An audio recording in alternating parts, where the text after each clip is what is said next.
Jungle.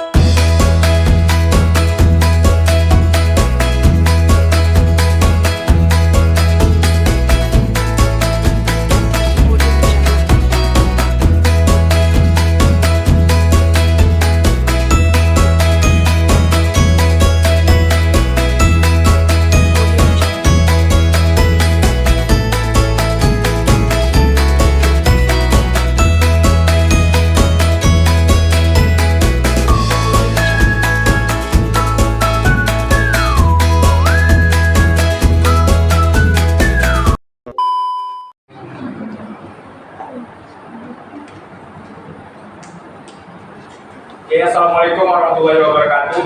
Waalaikumsalam warahmatullahi wabarakatuh. Selamat pagi kawan-kawan semua. Oke, tentunya puji dan syukur kita panjatkan kepada Tuhan Yang Maha Esa karena atas rahmatnya kita dapat berkumpul bersama di sini untuk melaksanakan kuliah sejarah kebudayaan Islam. Sama-sama saya hormati dosen kita Kak Dara. Lalu yang saya sayangi kawan-kawan sekalian. Oke, langsung saja. Di sini kami akan memaparkan materi dengan judul Di Balik Sebuah Perang Suci, di mana perang ini merupakan perang salib yang terjadi beberapa abad belakangan. Oke, langsung saja kita mulai presentasinya. Tapi sebelum itu izinkan saya memperkenalkan diri dan teman-teman saya. Pertama, saya sendiri Muhammad Zaidan Damar dengan NIM 230706026 sebagai moderator. Perkenalkan, nama saya Sania Mudinding dengan NIM 230706026. Perkenalkan, nama saya Haikal Surena Putra Yunus dengan NIM 230706028. Perkenalkan, nama saya Nazila Salwa dengan NIM 230706022. Perkenalkan, nama saya punya aturan 236706624. Barusan merupakan anggota dari kelompok 2. Oke, sebelum memulai ada seperti biasa kata-kata mutiara yang tidak akan sampaikan, yaitu kebenaran terbesar ialah kejujuran dan kepalsuan terbesar adalah ketidakjujuran, oleh Abu Bakar As-Siddiq. Artinya kawan-kawan berkata jujur apapun situasinya. Seperti juga kata Tony Montana dari film Scarface, I always tell the truth even when I lies. Saya selalu berkata jujur bahkan ketika saya berkata bohong.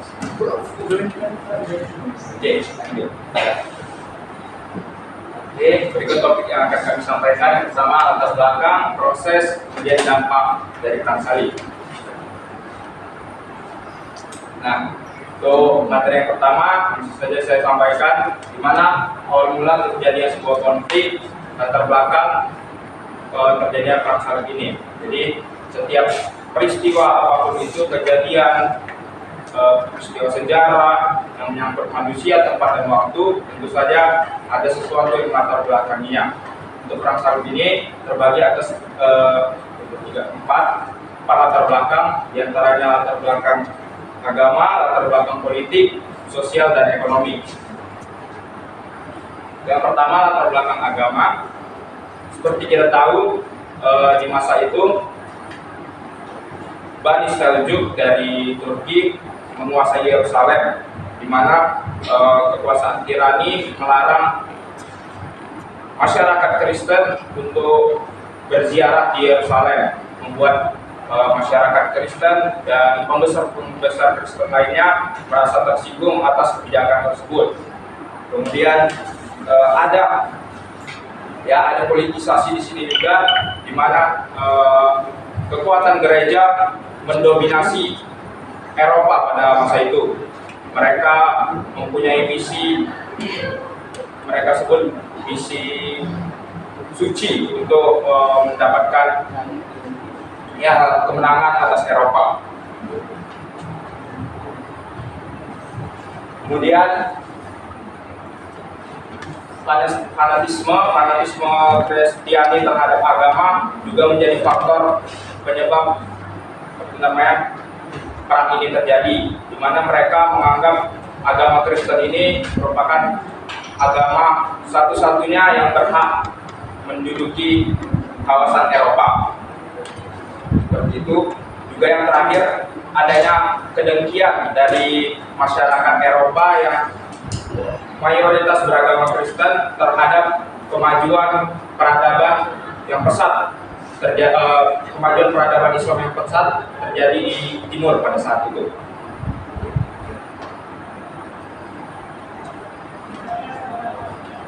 Nah, selain latar belakang agama, kita juga akan membahas latar belakang politik, di mana pada saat itu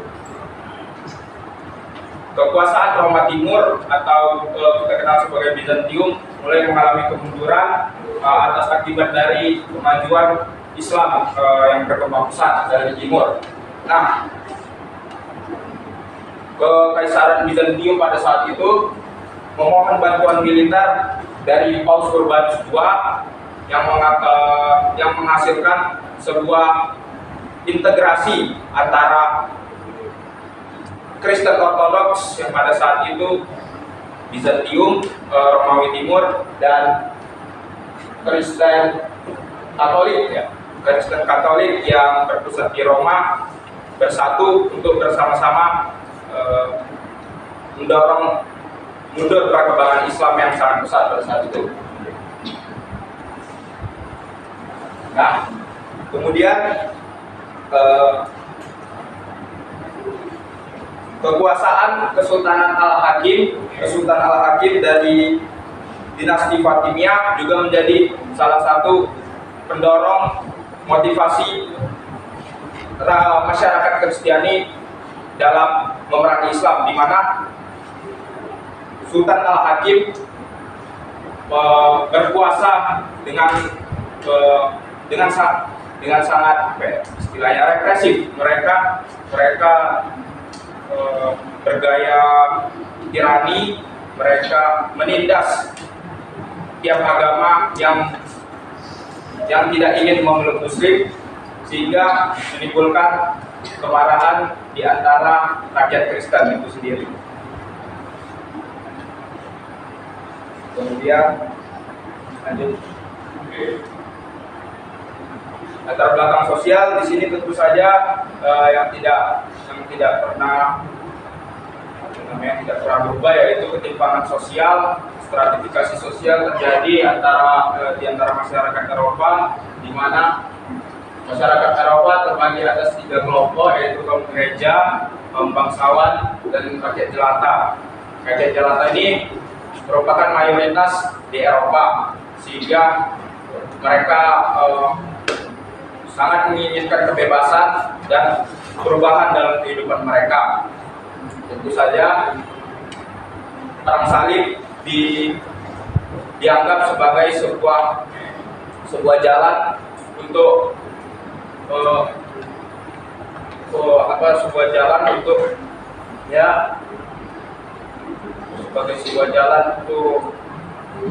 merubah kesejahteraan mereka, seperti itu.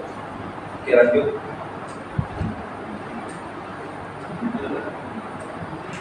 Latar belakang ekonomi. Nah, di sini jika dilihat dari segi ekonomi dapat menyatakan bahwa adanya motivasi perdagangan, yaitu jalur Laut Tengah sebagai pintu ke Laut Merah untuk kemudian berdagang terus melewati jalur-jalur perdagangan untuk berdagang ke timur jauh. Nah, jadi itu yang jadi wilayah perebutan antara Islam dan Kristen. Kemudian harapan perbaikan ekonomi yang seperti saya sampaikan tadi, bahwasanya rakyat jelata ingin adanya perubahan dari hidup mereka. Dan yang terakhir, hukum waris yang tidak jelas penempatannya dari para petinggi gereja, di mana ketika pemilik harta meninggal, maka harta diwariskan kepada anak pertama atau disumbangkan ke gereja. Artinya ketika anak pertama ikut meninggal, maka seluruh harta diserahkan kepada gereja. Ini yang menimbulkan ketimpangan semakin besar dan kemiskinan melesat tinggi. Seperti itu. Sekian latar belakang perang salib. Kemudian kita akan memasuki bagaimana penjabaran periode-periode perang salib itu sendiri. Silakan kepada Haikal. Baik, terima kasih Cidan. Setelah tadi dibahas tentang latar belakang terjadinya perang salib yang mana ada politik, ekonomi, sosial, dan ekonomi. Di sini saya akan membahas proses terjadinya perang salib yang mana proses ini terjadi 3 periode. Yang saya akan bahas pertama pergulatan para raksasa. Perang salib adalah serangkaian perang agama selama hampir 2 abad sebagai reaksi Kristen Eropa terhadap Islam Asia. Perang ini terjadi karena sejumlah kota dan tempat suci Kristen diduduki Islam sejak 632 Masehi. Perang salib dikenal karena ekspedisi militer Kristen yang menggunakan tanda salib sebagai simbol pemersatu. Dan perang suci ini adalah untuk membebaskan Bait al-Maqdis dan kekuasaan orang-orang Islam. Sebagian dari sumber sejarah mengungkapkan perang salib terjadi antara tahun 1995 sampai 1291. Namun kurun waktu tersebut masih terjadi kontroversi karena batasan waktu terlalu sempit. Apakah persiapan menuju perang salib ini dimasukkan dalam kurun waktu tersebut atau tidak? Periodisasi perang salib terjadi perbedaan pendapat di kalangan sejarawan. Ada yang membagi 7 periodisasi, bahkan ada yang membagi menjadi 8 periode. Pendapat dari Badri Hatim dibagi menjadi 3 periodisasi. Yang pertama itu periode pertama di tahun 1095 sampai 1144 Masehi. Pada periode ini dapat dilihat bahwa dalam rangka memperoleh kemerdekaan, umat Kristen yang akan berziarah ke Bait al-Maqdis, maka pada tahun 1905 Masehi, Urbanus II mengajak seluruh jemaat Kristiani Eropa agar melakukan perang suci terhadap umat Islam. Ajakan itu disampaikannya dalam Kongres Akbar di Sherman, Prancis yang dihadiri oleh orang-orang Eropa Barat dan 255 orang pendeta besar. Dengan provokatif yang mengajak seluruh kaum Nasrani bersatu dalam gerakan suci tersebut. Oleh karena seruan yang penuh semangat dan provokatif tersebut tentu saja mampu mempengaruhi semua yang hadir sehingga menghasilkan kebulatan tekad untuk mempersiapkan segala perlengkapan, perbekalan, dan persenjataan. Bahkan kerelaan berkorban jiwa dan raga yang menurut mereka sangat suci. Gagasan perang salib itu muncul pertama kali pada pidato yang disampaikan oleh Urbanus II dalam Kongres Agama di Sherman. Dalam kongres itu juga dikeluarkan perintah agar seluruh anggota salib untuk menggunakan tanda salib yang terbuat dari kain yang berwarna merah yang disulam pada jubah seragam pasukan salib sebagai simbol bahwa peperangan ini semata-mata untuk mempertahankan eksistensi Kristen di muka bumi. Pada periode kedua terjadi pada tahun 1144 sampai 1192 Masehi. Periode ini dikenal dengan periode reaksi umat Islam setelah beberapa tahun kekuatan umat Islam lumpuh. Setelah menderita kekalahan melawan kekuatan salib yang dapat menguasai wilayah Syria dan Palestina, umat Islam mengadakan perlawanan yang beraktif terhadap pasukan salib. Baru muncul dari kota Mosul yang dipimpin oleh Atabukimat al-Din Zangki melihat betapa pentingnya melumpuhkan kekuatan tentara salib yang menghubungkan antara Antioch dan Edessa yang dengan terlebih dahulu melumpuhkan pertahanan Aleppo. Setelah kota ini dikuasainya dari tentara salib di tahun 1144 Masehi, akan tetapi dalam pengepungan tersebut ia mati terbunuh karena dihianati oleh buraknya. Pada tahun 1146 Masehi, kemudian cita-citanya dilanjutkan oleh putranya yang bernama Nuradin Zangki. Nuradin berhasil merebut kembali Antiochia pada tahun 1149 Masehi dan pada tahun 1151 Masehi seluruh Edessa dapat direbut kembali. Ditaklukkannya Edessa menyebabkan orang-orang Kristen mengabarkan perang salib II Paus Eugenius III menyerukan perang suci yang disambut positif oleh Raja Prancis Louis VI dan Raja Jerman Konrad II. Keduanya memimpin pasukan salib untuk merebut wilayah Kristen di Syria. Akan tetapi, gerak maju mereka dihambat oleh Nuruddin Tangki. Mereka tidak berhasil masuk ke Damaskus, bahkan mereka melarikan diri ke negerinya. Pada tahun 1174 Masehi, Nuruddin wafat dan digantikan oleh Salahuddin Al-Ayyubi yang berhasil mendirikan dinasti Ayyubiyah di Mesir pada tahun 1175 Masehi. Salahuddin Al-Ayyubi mempunyai kekuatan luar biasa dan memiliki organisasi serta kepemimpinan yang andal dalam mengatur strategi peperangan sehingga berhasil merebut kembali Yerusalem pada tahun 1187 Masehi. Jatuhnya Yerusalem ke tangan kaum muslimin memukul perasaan tentara salib sehingga mereka menyusun kekuatan balasan di bawah pimpinan Frederick Barbarossa atau Raja Jerman, Philip Augustus atau Raja Prancis, dan Richard de Lionheart atau Raja Inggris. Mereka berhasil merebut Akka yang kemudian dijadikan ibu kota kerajaan Latin. Akan tetapi, Palestina tidak berhasil dikuasai karena Raja Ricardo merasa berat dan jenuh melanjutkan Ricardo merasa berat dan jenuh karena ia khawatir akan keselamatan daerah kekuasaannya yang lain.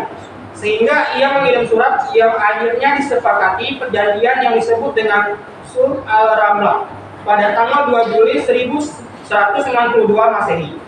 Beberapa bulan kemudian, tepatnya pada tanggal 8 Maret 1193 Masehi, Salahuddin Al-Ayyubi wafat dalam usia 25 tahun.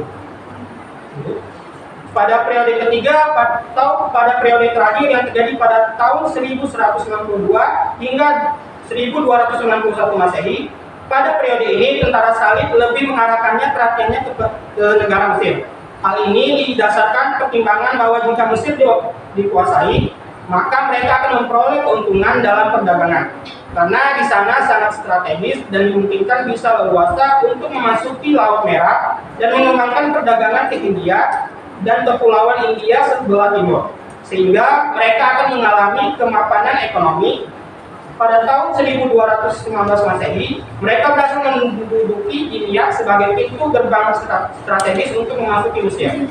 Pada tahun 1229 Masehi, pemimpin tentara salib yaitu Frederick II mengadakan perundingan damai dan perjanjian dengan penguasa Mesir dari dinasti Ayyubiyah, yaitu Malik Al-Kamil. Dalam pengembangan selanjutnya, Palestina dapat direbut kembali oleh tentara kaum muslimin pada tahun 1247 Masehi, yaitu pada masa pemerintahan Al-Malik Al-Sabi, penguasa Mesir berikutnya. Di samping itu, peninggal dinasti Ayyubiyah melakukan perlawanan terhadap tentara salib, dilanjutkan oleh dinasti Mamalik. Pada saat itu, pimpinan perang dipegang oleh Baibars dan Tawalun. Di bawah pimpinan mereka lah sehingga kota Akkad dapat direbut kembali oleh kaum muslimin pada tahun 1291 Masehi. Baik, sekian materi yang saya paparkan, selanjutnya akan dilanjutkan oleh teman saya. Kebenaran yang tak tercapai. Perang salib sebagai peristiwa besar yang tak terlupakan memberi banyak sekali perubahan pada dua dunia, Islam dan Barat. Kontak yang terjadi antara dua peradaban tersebut membuat keduanya saling mengenal bagaimana peradaban masing-masing. Kontak tersebut memberikan dampak yang cukup signifikan dalam beberapa bidang, meski lebih banyak menguntungkan Barat daripada Timur. Di antara perubahan bidang tersebut ialah bidang perekonomian. Dalam bidang ini, bangsa Barat mendapat keuntungan yang lebih banyak dibandingkan Islam. Kesempatan melakukan perdagangan ekonomi yang sangat terbuka lebar pada masa ini. Islam yang terlebih dahulu mengenal rempah-rempah, parfum, dan produk tropis lainnya menjadi daya tarik tersendiri bagi bangsa Barat. Mereka ingin membawa dan mengenalkan hal semacam itu pada tanah airnya. Aktivitas perdagangan impor-ekspor mulai dilakukan. Tidak hanya itu, bangsa Barat juga tertarik pada perabotan rumah tangga bangsa Timur.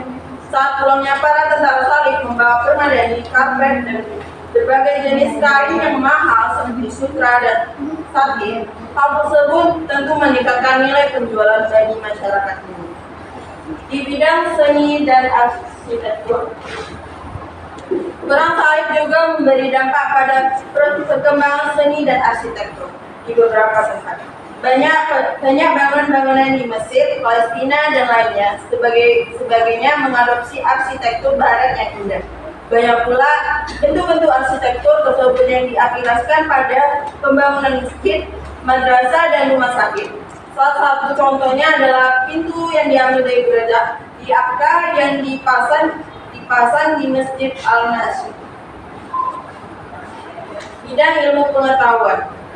Suriah, daerah yang menjadi lahan peralihan pengetahuan Arab kepada budaya Kristen bangsa Eropa melalui tentara salib. Penerapan dampak budaya tersebut langsung disampaikan di tengah masyarakat Barat. Proses tersebut berjalan berbarengan dengan saat berinteraksi perdagangan berlangsung. Berbeda dengan kaum Ham, mereka lebih banyak berkumpul dengan penduduk pribumi yang kasar dibandingkan bertemu dengan kalangan intelektual di negeri.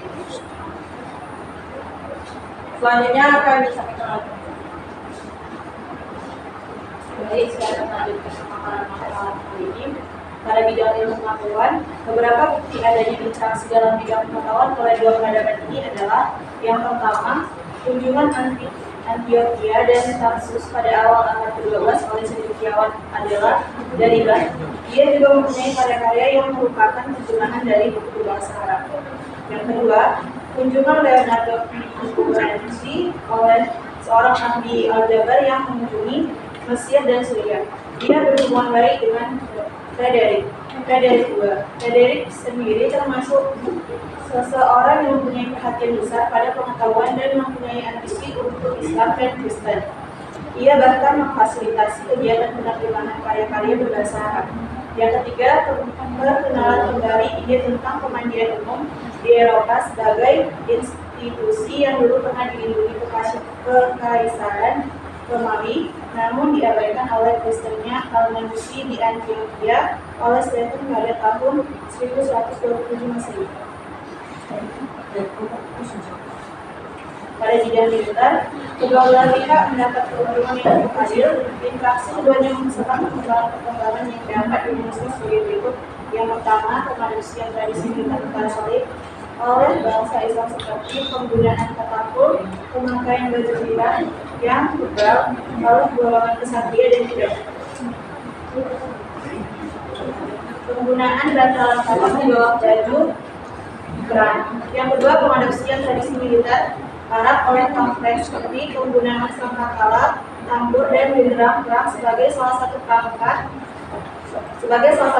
perang, melatih burung merpati pos untuk menyampaikan informasi militer.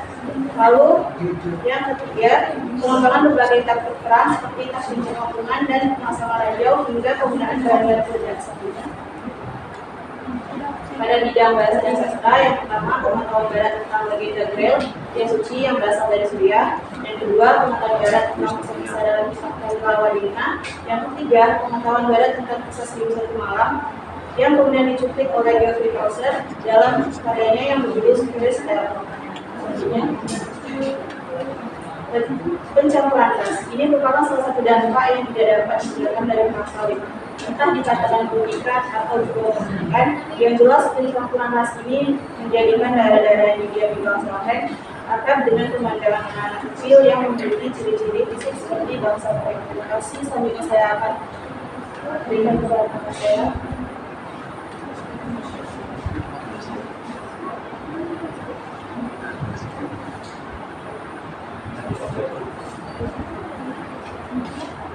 Kesimpulan Penelitian merupakan pada kehidupan itu karena kehidupan kebanyakan negara tahapan kelima upaya penyelamatan terhadap kekuatan yang berdasarkan kepentingan agama antara utamakan dan mengamalkan kerukunan dengan agar aku keduanya dan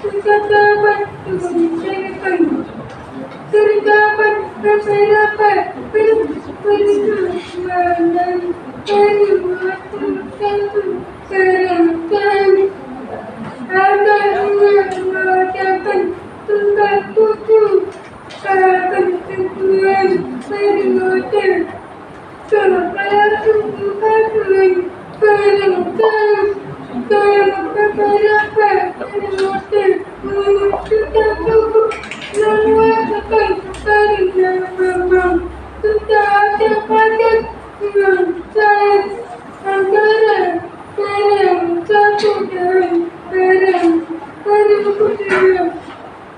Kalaupun ada nama agama memang permasalahan yang saat untuk tindakan perasaan bukanlah solusi perdamaian yang aman.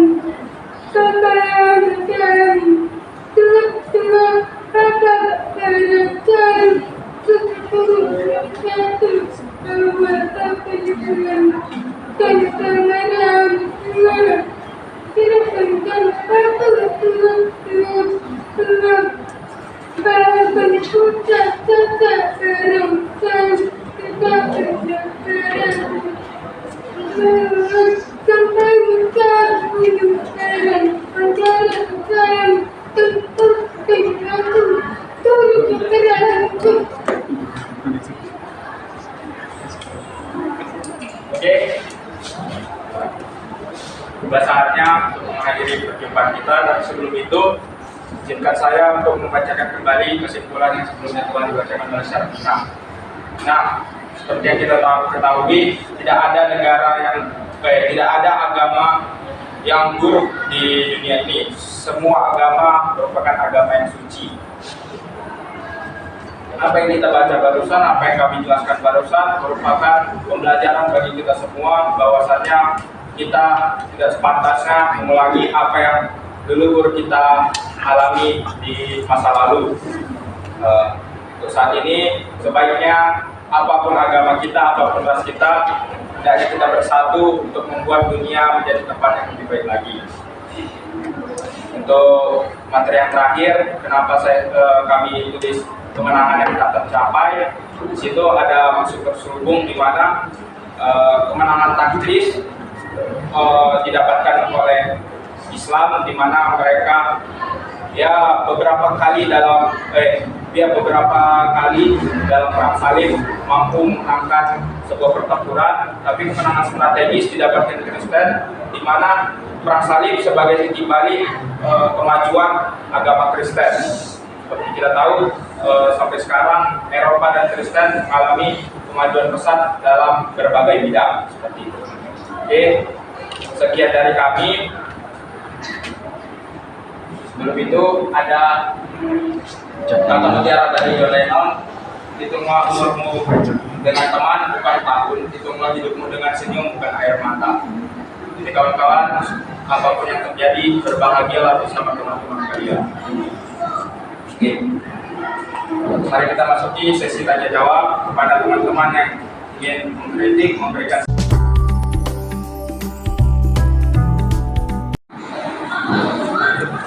Baik, terima kasih kepada Deden kesempatannya. Pertanyaan saya, apa alasan bagi Badri Hakim membagi masa periodisasi perang salib menjadi 3 periode, paling sedikit untuk diantara pendapat sejarawan lainnya?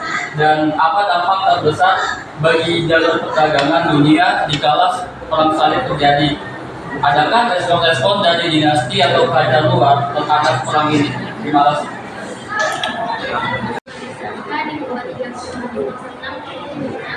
Saya ingin bertanya kepada Syarafina, apakah perang salib itu sendiri memperkuat atau memperlemah semangat persatuan di dunia Islam? Terima kasih.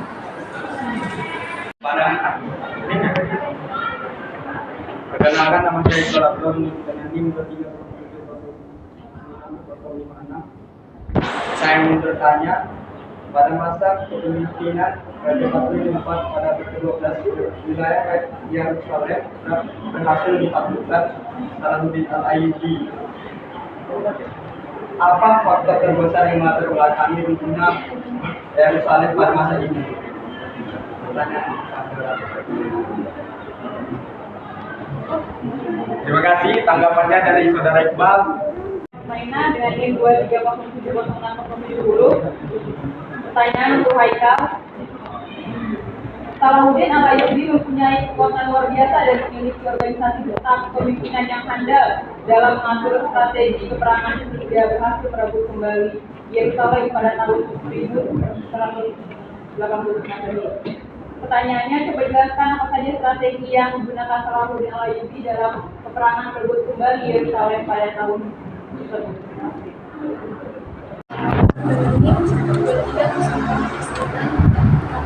Pertanyaan saya,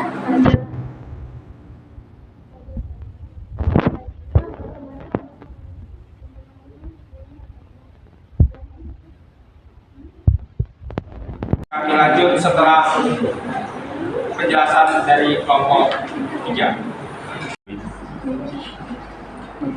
Oke, kembali lagi bersama kami kelompok 2. Kita akan lanjutkan sesi tanya jawab tadi. Kali ini kami akan menjawab pertanyaan-pertanyaan dari saudara sekalian. Mulai dari Najib. Oke, saya akan menjawab pertanyaan dari Iqbal Abror, yang mana pertanyaannya adalah pada masa kepemimpinan Raja Batuin pada abad ke-12, wilayah Yerusalem berhasil ditaklukkan oleh Salahuddin Al-Ayyubi. Apa faktor terbesar yang melatar belakangi runtuhnya kerajaan Yerusalem pada masa itu? Oke. Di bawah kepemimpinan Raja Batuin IV pada abad ke-12, kerajaan Yerusalem menghadapi tantangan besar yang pada akhirnya berujung pada kehancuran. Salah satu faktor utama yang berkontribusi terhadap kemunduran ini adalah superioritas militer dan kecemerlangan strategi Saladin, yang juga dikenal sebagai Salahuddin Al-Ayyubi. Salahuddin, seorang komandan militer yang tampil dan pemimpin dinasti Ayyubiyah, berhasil menunjukkan kekuatan Muslim melawan kerajaan tentara Khalid Yerusalem, memanfaatkan perpecahan dan kelemahan internalnya. Selain itu, perpecahan internal dan perebutan kekuasaan di kerajaan Yerusalem juga memainkan peran penting dalam kemundurannya. Kerajaan ini dilanda krisis suksesi dengan banyak orang yang mengklaim tahta dan faksi-faksi yang bersaing-saing untuk mendapatkan kekuasaan. Ketidakstabilan internal ini melamakan kemampuan kerajaan untuk merespons secara efektif ancaman eksternal yang ditimbulkan oleh Saladin dan kekuatan Muslim lainnya. Tantangan ekonomi dan demografi yang dihadapi kerajaan Yerusalem juga berkontribusi terhadap penurunan tersebut. Kerajaan ini sangat bergantung pada tentara bayaran dan ksatria asing, yang membuatnya rentan terhadap fluktuasi ekonomi dan hilangnya sekutu utama. Populasi kerajaan juga menurun sebagai disebabkan oleh kematian hitam dan konflik yang sedang berlangsung dalam pasukan Muslim. Terima kasih.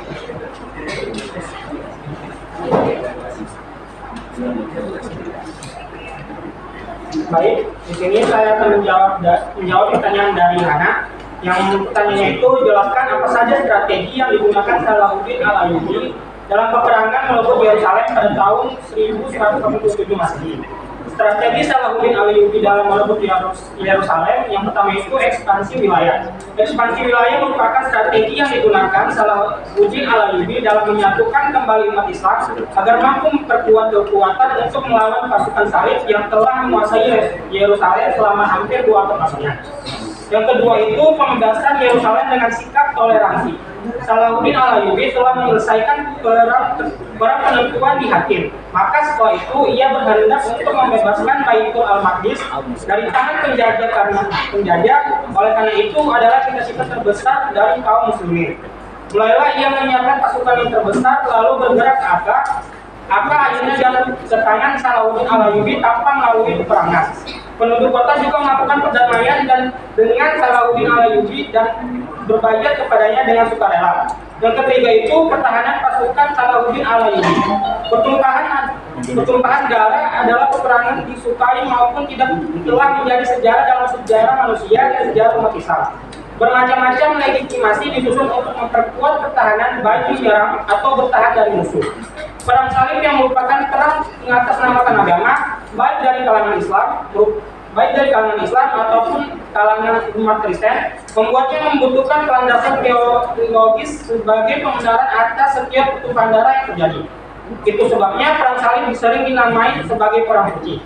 Selama hampir 2 abad lamanya, yang terjadi adalah selalu adanya kesiapan untuk angkat senjata, teknik pertempuran, mempertahankan banteng dan kota serta menahan laju ekspansi dari musuh. Pasukan perang, senjata, benteng merupakan bagian penting dari pertahanan Salahuddin Al-Ayyubi dalam menghadapi pasukan salib untuk merebut kembali tanah Yerusalem. Contohnya itu seperti komposisi pasukan Muslim. Komposisi pasukan Muslim pada abad pertengahan terdiri dari berbagai kalangan. Di antaranya adalah gabungan dari kesatria suku, wajib militer, sukarelawan, dan prajurit profesional yaitu para budak. Yang keempat itu adanya perayaan Maulid Nabi Muhammad SAW. Ini merupakan strategi terakhir dari Salahuddin Al-Ayyubi. Perayaan Maulid Nabi Muhammad SAW diperkirakan muncul pertama kali yang diperkenalkan oleh Abu Said Al-Taburi, yaitu seorang gubernur Irbil, Irak pada masa pemerintahan Salahuddin Al-Ayyubi 1138 hingga 1193 Masehi pada zaman dinasti Abbasiyah. Namun ada pula yang berpendapat bahwa tradisi tersebut muncul dari Salahuddin Al-Ayyubi sendiri. Tujuan adanya Maulid Nabi Muhammad SAW adalah untuk memperkuat kecintaan umat Islam kepada Nabi Muhammad SAW serta meningkatkan semangat juang kaum muslimin yang ketika itu sedang berperang melawan umat Kristen atau yang disebut pasukan salib untuk merebut kembali Yerusalem. Sekian jawaban pertanyaan dari anak. Terima kasih. Baik, saya akan menjawab pertanyaan dari Irmawati mengenai bagaimana perang salib mempengaruhi hubungan antara Islam dan Kristen. Perang salib ini merupakan konflik militer dari abad ke-11 hingga ke-13 antara umat Kristen Eropa dan dunia Islam di Timur Tengah, yang memiliki dampak yang luas terhadap hubungan antara kedua agama tersebut. Dampaknya dapat dilihat dari beberapa perspektif, di antaranya seperti yang pertama, konflik dan pertumpahan darah, dan yang kedua, polarisasi agama. Konflik ini menguatkan polarisasi antara Islam dan Kristen. Masing-masing agama melihat yang lain sebagai musuh, menguatkan identitas agama dan meningkatkan ketidakpercayaan antar umat agama. Yang ketiga, kekerasan dan kebersihan etnis. Yang keempat, stereotip dan prasangka. Konflik ini memperkuat stereotip dan prasangka antara umat Kristen dan Muslim. Masing-masing pihak mengembangkan pandangan negatif terhadap yang lain dan memperburuk hubungan antara kedua komunitas. Yang kelima, peningkatan kesadaran agama. Perang salib juga memperkuat kesadaran agama di kedua belah pihak. Umat Kristen dan Muslim sama-sama merasa terancam oleh agama yang berbeda, yang menguatkan identitas agama masing-masing dan memperdalam konflik. Dengan demikian, perang salib bukan hanya menyebabkan kerusakan fisik, tetapi juga meninggalkan lukas yang dalam dari sejarah hubungan antara Islam dan Kristen. Dampaknya masih terus hingga hari ini mempengaruhi dinamika politik, sosial, dan budaya di seluruh dunia. Terima kasih atas perhatian.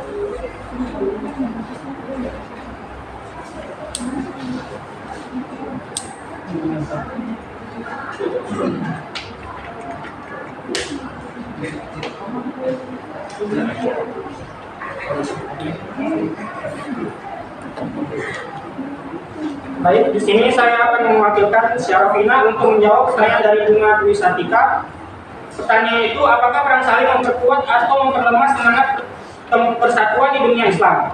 Jawabannya itu, perang salib memperkuat atau memperlemah semangat persatuan di dunia Islam. Perang ini terjadi pada abad ke-11 Masehi dan melibatkan kontak senjata antara umat Islam dengan umat Kristen dari Eropa Barat. Perang salib mempengaruhi perkembangan peradaban Islam secara negatif, mengakibatkan kemunduran dalam segala bidang kehidupan. Dampak perang salib terhadap perkembangan peradaban Islam meliputi dunia Islam mengalami kemunduran dalam segala bidang kehidupan. Seperti kejadian demi kejadian menimpa dunia Islam seakan-akan tidak kunjung berhenti, baik yang ada di Andalusia, Baghdad, Yerusalem, dan negara Islam lainnya. Untuk apakah dapat dipahami? Oke,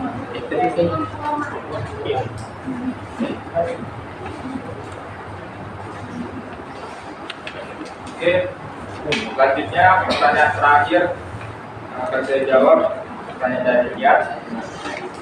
Jadi tadi apa alasan Badri Hatim untuk memilih periode perang salib hanya menjadi 3 periode.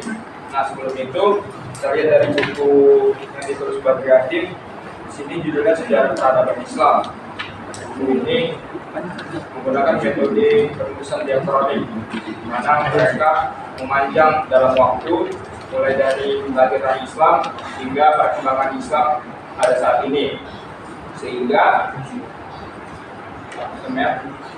pembahasan per babnya diusahakan untuk lebih praktis.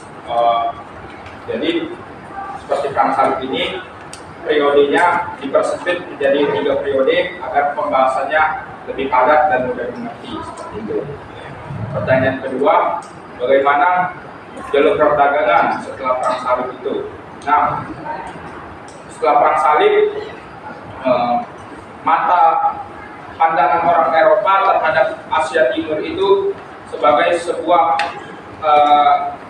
ladang harta karun, di mana setelah perang salib itu mereka tahu bahwasannya rempah-rempah yang kebanyakan diproduksi dari Asia Timur merupakan komoditas yang sangat menguntungkan. Dari situ Portugis dan Spanyol mempelopori sebuah ekspedisi besar ke Asia Timur untuk melakukan perdagangan. Nah, selanjutnya yang terakhir, adakah reaksi dari kerajaan-kerajaan lain di luar kekuatan yang terlibat dalam perang salib? Oke, untuk itu perlu kita lihat bahwasannya perang salib terjadi di kawasan Eropa dan Timur Tengah, di mana kekuatan yang berperang antara kekuatan Islam dan Kristen yang pada saat itu banyak tersebar di Eropa dan Timur Tengah. Untuk negara Asia lainnya seperti Asia Selatan dan Asia Tenggara masih didominasi oleh kekuatan kerajaan Hindu-Buddha. Di situ mereka hanya mengurusi perdagangan dan pertukaran distribusi ekonomi lainnya tanpa memperdulikan apa yang terjadi di Eropa dan Timur Tengah. Dengan kata lain, tidak ada pengaruh yang signifikan sampai dengan berakhir perang salib. Apakah bisa diterima? Baik, dapat saya terima. Terima kasih dan jawabannya. Sekian dari kelompok 2. Terakhir semua sesi yang telah kami jabarkan, mulai dari pemaparan materi hingga bertanya jawab. Semoga apa yang kami sampaikan bisa bermanfaat bagi kita semua dan dapat menjadi rujukan agar kita mampu merangkul satu sama lain, tidak memperdulikan apapun ras dan agama kita. Sekian dari kami. Assalamualaikum warahmatullahi wabarakatuh.